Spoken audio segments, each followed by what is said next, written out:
everyone, and welcome to Dannphan's Advice, the best free advice for writing on YouTube. Today I want to go over one of the most important parts to writing any story, and that is character creation. Each part that goes into character creation can basically fill up an entire video, but for now I'm just going to go over the basics so you know what direction to go into whenever you're starting a story. When it comes to writing stories, some people like to start with the characters first, some people like to start with the story first and then insert characters that would match that story. For me personally, I usually write characters first. And how you put together characters can be divided into 4 categories. 1, profile and personality. 2, design. 3, dialogue, and 4, chemistry. But most people, I would imagine, would start at profile and personality. So profile and personality is basically just what makes up the character, what makes them, what makes them unique as a character, someone that the audience will connect to and want to see more of. But the reason why I say profile and personality separate is because profile is more so the description of the character, their background, their backstory, their hobbies, etc., while personality is more so their character traits, how they act. And as far as how much you should be thinking into this character and all these random facts about them, I say that the more information you know, the better. You can't write a story about a character that you don't understand. Even things like birthdays, blood types, that's all types of stuff that could come up in the story. And if you don't have an answer ready, you'll just have to keep on making up this stuff on the spot. And you'll find that when you're making up stuff about the character on the spot, you're going to lack consistency. I think you should just write everything down so you'll have a concrete reference to look towards. Whenever you have a question about your character, you can look towards what you have written down. A lot of people, they wonder what happened to their story. Why is there so many moments where this character is inconsistent, where they accidentally wrote them to do this when they should have done that? You think that when you're creating a character, you'll just have it all memorized in your head, but it happens. People forget things, and that's why I highly recommend writing stuff down. Writing these character profiles. For those of you who read manga, you might actually catch it a lot where manga writers will have profiles made for the characters and they'll actually put the profile in the manga, or they have these collectible cards that they make of the characters, and they'll have all the stats, character stats. That's the type of stuff that I'm talking about when it comes to creating their profile. But even deeper into that, you also want to think, what's their motivation? What kind of character arc are they gonna have in this story? What's going to be driving them? Now, getting into their personality traits, you're gonna want to make a list of personality traits separate from the profile. Don't put them all together. I see it all the time where people will confuse facts about that character for being their personality. And this creates a very shallow, tropish type of character. When I ask you what your character is like, your answer shouldn't be, well, they're Christian, because Christian is not a personality trait, that's a profile trait. That's their profile, that's their background. That doesn't actually describe who they are as a character. And if you catch yourself writing down those types of descriptions in the list of personality traits, cross that stuff off and try to draw a personality trait from that. Okay, well, they're Christian. What does that mean about their personality? Maybe it means they're more strict. Maybe it means they're more conservative, traditional. Maybe they're a gentleman. The best way to start a character is to be completely prepared when you're starting them, so just make sure that you have everything laid out and organized to avoid any confusion, because when you're confused, that's when inconsistencies happen. Next, I want to talk about design. Character design is incredibly important, although people tend to overlook it, think that it's not that big of a deal what the character looks like, especially if you're not writing something visual. If you're writing a novel, maybe that'll be the furthest thing from your mind what the character looks like. I would argue that in all mediums of storytelling, what the character looks like is important, because you're going to use that design to your advantage to highlight the most important traits about your character. If you're going to create a rebellious character, maybe their clothes should highlight how rebellious they are. Maybe they have a goth aesthetic to them. Capturing that aesthetic is all part of selling that character. I've seen people get attached to characters just purely based on the design. So make sure that you spend a lot of time time on it, perfect it. One of the very basic mistakes that a lot of people make with designs for their characters is that they'll make it too complicated or awkward when it comes to symmetry. In most cases, simpler is better, so that's just something you need to look out for. But also you need to make sure how they look makes sense within the context of the story. There are a lot of people who like to write stories in alternate universes, alternate worlds, where they have all these different rules. But if that's the case, then it's going to be a little bit more complicated for you to nail down these designs because they need to match that world that it's in. If you're a writer, you're probably going to leave the designs to the artist, whoever it is you hire to be on the project. But you should have some idea to go off of so that you can give reference to the artist and make sure that it turns out exactly the way that you're envisioning it. Next, I want to talk about one of the hardest parts in creating a character,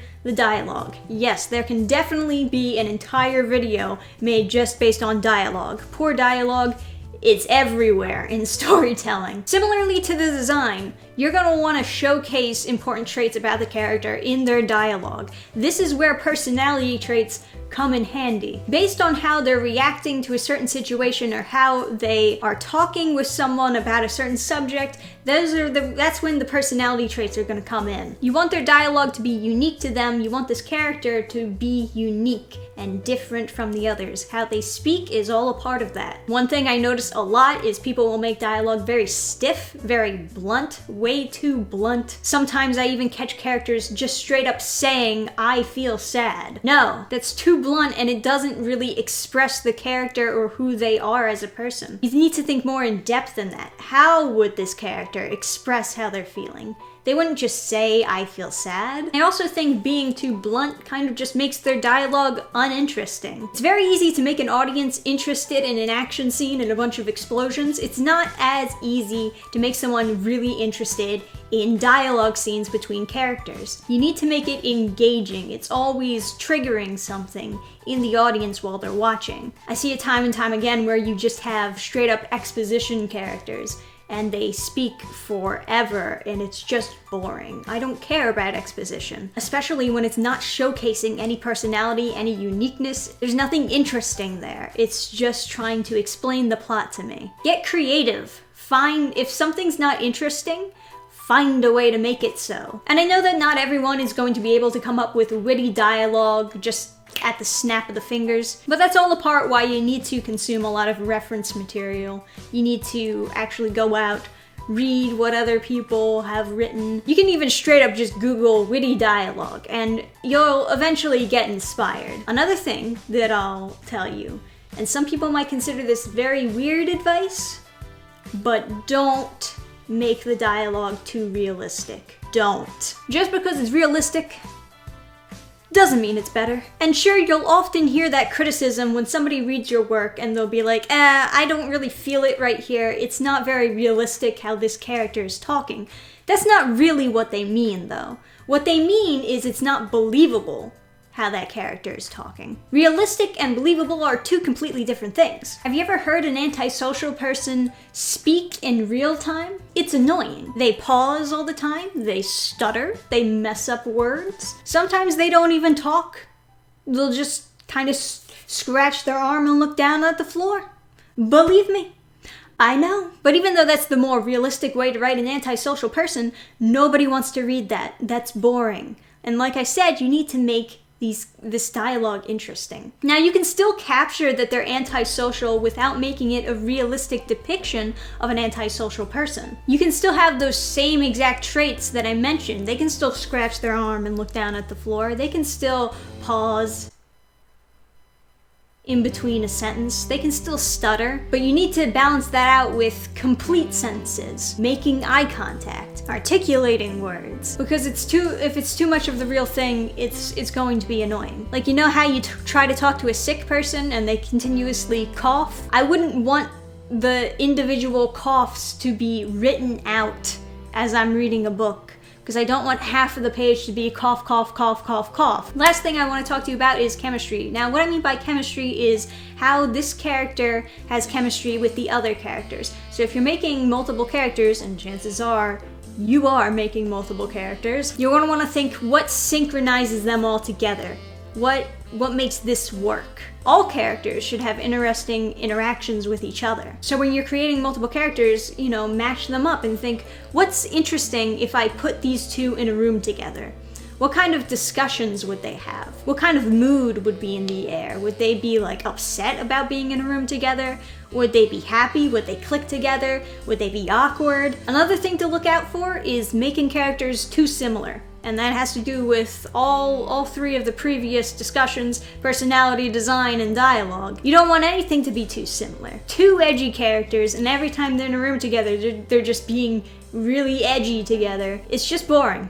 It doesn't work as well as it would be if you put an edgy character next to a more contrasting character like a happy-go-lucky character. Making different interesting characters is all about how you keep the audience engaged, because different people will link themselves to different characters. Maybe I connect with the happy-go-lucky character, maybe I connect with the edgy character. Everyone's going to be picking and choosing their favorites based on how different they are, based on their own uniqueness. But just how you don't want to make anything too similar, you also don't want to make things clash too hard, especially if you're writing a team. You know how they have those superhero team books? Something like that, where a bunch of characters are working together on a team. You don't want them to always be clashing with each other, because it's just kind of less believable if they never get along, or if they have absolutely nothing in common at all. And like I said before, this has to do with personality, design, and dialogue, all of it. You need to make it believable that they are all from the same universe, that they're all on the same world in the same book together. And my last advice for you when it comes to chemistry of characters is you're gonna want to balance how many characters you show at a time. I know that people like to make a lot of characters for stories set in particular worlds, and I think it's good to make a lot of characters. I think it can be really fun, it can really inspire the writer. But you can't have a story where there's a million characters that are always there. I see this mistake time and time again, where there's just too many characters at once. And, you know, when there's too many characters, there might as well be no characters. Because the writer can't focus on making all of them all interesting at the same time. You need to have certain time dedicated to certain characters, otherwise it's just not fun anymore. It's not fun watching this character go through a character arc mostly in the background. You need to have them in the forefront so we can really appreciate it when it comes. So if you do have a lot of characters, you're going to want to shuffle how much screen time they get every now and then. Show us the important characters we need to focus on before moving on to this other group of characters that now we need to focus on, and so on and so forth. Keep it focused, keep it paced well, and everything will turn out fine. So those are my basic rules for creating characters. I'm sure that some of you might have your own advice that you'd love to give. Please give it in the comments section. There are plenty of writers out there who need that advice and critiques, so anything that you're thinking, feel free to share it. And of course, remember to like the video. Thank you for watching and enjoying Dannphan's advice. I'll see you guys next time. Bye! Program restart.